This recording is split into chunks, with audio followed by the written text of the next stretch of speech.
questão também é que, além da crise, não existe nenhum movimento no sentido contrário, nem nenhuma reunião de pessoas capacitadas para tirar o clube do buraco. Tirar o clube do buraco é parar e começar a tratar o doente. O doente não está sendo tratado. O que se fala é em quê? Dar satisfação à torcida de que maneira? Vamos reforçar o time, não tem dinheiro. Tradução, vai se endividar mais. E aí tem transfer ban, tem 40 milhões e pouco para pagar para o Matias Rojas por conta de uma rescisão mal feita, que tudo indica, né? Ontem saiu essa informação. E uma série de problemas que vão continuar existindo. Ou seja, além da crise, o Corinthians não está se tratando. Pelo contrário. E com essa possibilidade até de afastamento de um presidente que foi eleito outro dia, que demonstra ser totalmente incapaz para o cargo, obviamente surgem os nomes de sempre.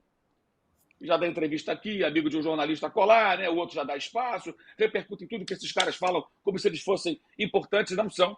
A importância deles é o que? Eles enfiaram o Corinthians no buraco, esses que saíram há pouco tempo. Mas vivem falando por aí, dando um espaço danado para eles, né? Porque dá clique, né? Então, vamos lá, vamos ouvir o fulaninho de tal, porque dá clique. Mas não tem o que dizer. Vai falar o quê? Vai falar o quê?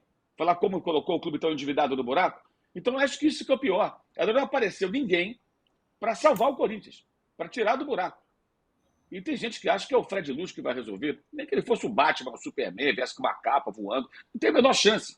O Fred Luz nem era o cara, nem fez parte do projeto de recuperação do Flamengo. Ele era um funcionário do clube, que entrou depois e virou CEO com uma grande proximidade com o então presidente ali, virou CEO do clube. Não tem nada a ver. E não existe um cara que vai fazer isso. Você tem que ter pessoas capacitadas, com boas intenções, sérias, e que dediquem tempo ao clube, contratando profissionais qualificados para fazer uma total recuperação do clube. Que vai doer, não vai ser fácil, se um dia acontecer, mas não tem nenhum movimento nesse sentido. E o torcedor, ele não pede que o clube seja consertado, ele pede que traga jogador, tem que ter time. Cara, um círculo vicioso não vai sair dessa, não há nenhuma perspectiva de melhora. Só vai piorar. Só vai piorar. Parecido com o Fluminense, que por outras razões também entrou numa aventura maluca e está lá na zona de rebaixamento. Pois é. O Trajano, quem você acha que está mais encalacrado? Fácil, boa pergunta, encalacrada, né? Olha, tem tanta gente grande encalacrada que fica difícil escolher um, né? É igual a sua enquete, escolher um lá para cima. O Grêmio tem 2 jogos a menos, pode escapar um pouco ainda, né? Tem 2 jogos a menos. Mas a situação de Corinthians e Fluminense são mais dramáticas. Levando-se em conta que o Vasco também está sempre ali namorando, né? Um detalhe, nesse fim de semana tem Grêmio e Fluminense, justamente, um enfrenta o outro. Não é? Eu não sei, eu vi o jogo do Fluminense ontem, deu dó. E aí a grande decepção de alguns jogadores. O Fluminense contratou jogadores. O Fluminense tem muitos desfalques, mas vários jogadores que o Fluminense contratou estão no banco e entram e não resolvem nada. O maior símbolo disso é o Renato Augusto. Douglas Costa. Sabe? Então é aquele Gabriel Pires. São jogadores que vieram nessa leva nova no Fluminense. E não ajudam em nada, não tem ajudado em nada. Né? Quando contratou o Renato Augusto, falou, não, vai... O Ganso joga um pouco, como se fosse de Arrascaeta e De La Cruz, né? O Ganso joga um pouco, o Renato Augusto joga outro. Não está acontecendo isso. A torcida perdeu a paciência ontem. Né? O Vitória estava na zona do rebaixamento e saiu graças ao Fluminense.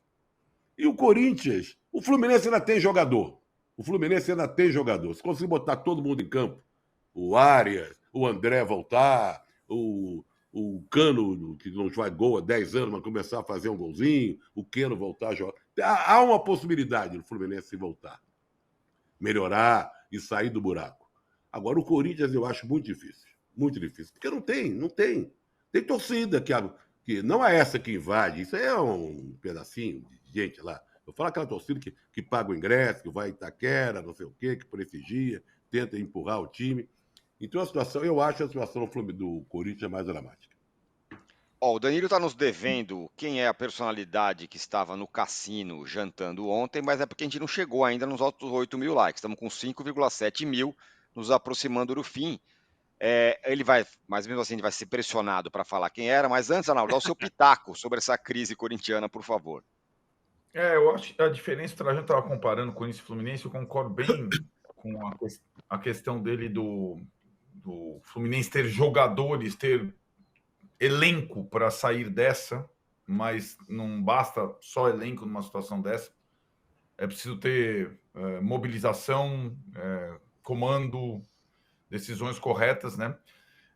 Aí a diferença que eu vejo, a única diferença que eu vejo a favor do Corinthians nessa briga particular com o Fluminense é que o Corinthians, quando joga na sua casa, ele ainda leva a quase totalidade da sua torcida e que muitas vezes consegue que sejam empates que, por enquanto, não aconteçam nada na tabela, mas leva a resultados, inclusive a vitória sobre o Fluminense no confronto direto por 3-0. A torcida do Fluminense, ela não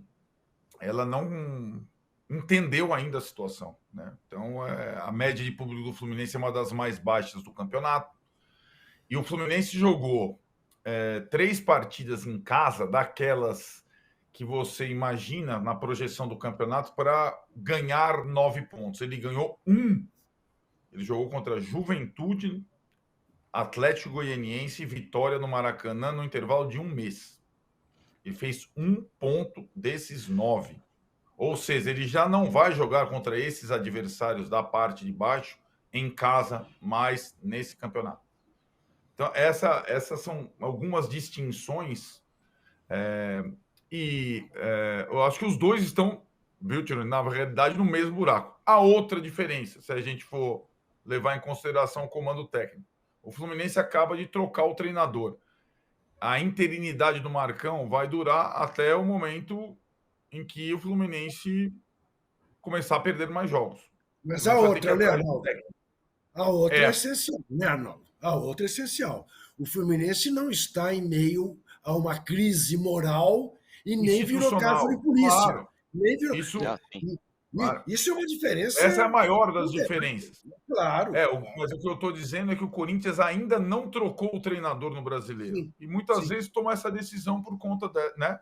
E possivelmente o treinador do Corinthians, a gente falou tanto de entrevista, o treinador do Corinthians ele já está delegando, ele está jogando a batata quente, já está espanando. Só fala mal da diretoria, fala mal do jogador, e o treinador morre pela boca. Então, o Antônio Oliveira, provavelmente, se ele perder para o Palmeiras, que é a coisa mais normal do mundo, ele vai sair fora. Porque essa decisão o Corinthians ainda não tomou como se fosse a solução dos problemas. Danilo Lavieri, o Juca vai dar o seu ratão e gatão e likes também. Pelo amor de Deus, que ainda tá fraco. Mas a gente não vai chegar em 8 mil, já tô conformado. Não, mas eu quero saber o jantar lá em Las Vegas. Isso é isso que eu vou perguntar.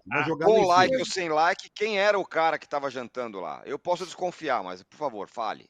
Não, dá 3 chances pra gente. Não dá de dizer. 3 chances, vai, Trajano, vamos lá. Supetão assim, não. Ensaboa um pouco, para criar um clima. Eu vou falar, é uma pessoa que vai mexer com a mesa, especialmente com 2 integrantes aqui dessa mesa. Acho que já dá para matar agora, né? Eu já sei quem é. Casares. Casares jogando. Presidente Júlio Casares. Mas ele estava o quê? No caça-níquel, na roleta? Onde é que ele estava? Não. É que aqui... Bom, eu vou explicar rapidinho para quem nunca... Para o público que nunca veio para Vegas, todos os hotéis no térreo tem cassino. Não vá. Todos os hotéis no térreo tem cassino. Então, quando a pessoa está no cassino, não necessariamente ela está jogando. E todos os restaurantes são em volta do cassino e tal. E aí eu estava andando com outros colegas da imprensa, saindo de um jantar no Caesar Palace, o nome do hotel, e a gente encontrou justamente o Casares dando uma volta com sua mulher e seu filho. Ele que está aqui em Vegas sendo chefe da delegação da seleção brasileira. E na hora que eu encontrei, eu quase pedi uma foto para mandar para o Tirone e para o Arnaldo. Mas eu falei, não, deixa ele curtir, ele tá na dele, tá chefe da delegação. Sobre o preço dos ingressos? Como ele tá tudo bem no São Paulo. Mas ele tava enfim, não estava jogando, não estava nada. E digo mais, aqui é extremamente normal andar em cassino, eu fiz só a brincadeira dos likes mesmo. Nenhum problema. As pessoas vão. Ele estava com a roupa da CBF? Não estava com a roupa da CBF. Mas o cara em missão. E a do São Paulo? Tava com uma roupa vermelha normal, com a mulher e com o filho, sem roupa de nada, nem do São Paulo, nem da seleção. Mas o âncora, o que mais me espanta não é o Casares estar no cassino e jantando. É o nosso Danilo, tá lá no CISA, sei lá o quê e tal. É brincadeira, Entendeu? eu tô falando. É brincadeira. Então, eu Com vou que dar, ele viaja, esse homem? vou dar só um dado para vocês. Ele está falando que viu Tadinho. Casares, que é o chefe da delegação, né? Em 1967, o Brasil foi disputar a Copa Rio Branco no Uruguai. Eram para ser 2 jogos, foram 3, que empataram os 2 primeiros. O time era dirigido pelo Aimoré Moreira, chefe da delegação do Brasil. Você sabe que o Castor Uruguai de tem Andrade. cassino. Castor Quem? de Andrade. Olha só, Rapaz, Castor de Andrade. E ele que gostava de fazer beleza. graça com jornalistas, você entendeu? Quando ele via algum jornalista, oferecia uísque, champanhe, não sei o quê, charuto. Olha, Olha, era um vai. mundo muito louco. Aquela discussão, viagem no Brasil, foi muito louca. Espetacular. Juca, Ah, por favor, hein? sim. Gatão e ratão. Eu sei que você teve O dificuldades com o Gatão. gatão Não, o dessa Gatão eu semana. estava muito disposto a dar o Gatão para o goleiro Rossi, que fez uma atuação extraordinária em Caxias do Sul e evitou que o Flamengo levasse uma goleada, embora também o goleiro do Juventude tenha jogado bem. Mas confabulamos aqui e resolvemos que o Gatão de Ouro vai para El Viejo Marcelo Loco Bielsa, que está levando o Uruguai a uma campanha muito boa na Copa América, não é? 3-1 no Panamá, 5-0 na Bolívia, né? Bolívia que havia perdido para os Estados Unidos por 2-0, mas Estados Unidos que perdeu para o Panamá por 2-1, e o Uruguai está soberano, podendo poupar o Dom Arrascaeta, jogando o De La Cruz que está jogando, com o Luizito Soares no banco, um time que joga com alegria e com muita vontade. Em campos de minutos, como o que o Brasil jogou. Aliás, a Argentina também jogou. E, curiosamente, enfrentaram retrancas e estão ganhando meio que com o pé nas costas. Então, este é o Gatão. O Ratão não tem outro destino que não seja para a sede da Gaviões da Fiel, porque é a tal história. Por mais razão que tenha o torcedor organizado ou desorganizado, invadir a sede, quebrar vidraças, maçanetas, ameaçar secretárias. Há uma secretária de nome, apelido, Marcinha, da presidência, que nunca na vida passou por situação parecida. Temeu pela vida. Não há o que justifique gestos como esse e atos como esse. Então, a Gaviões da Fiel, aqueles que invadiram a sala da presidência, o Ratão de Bronze.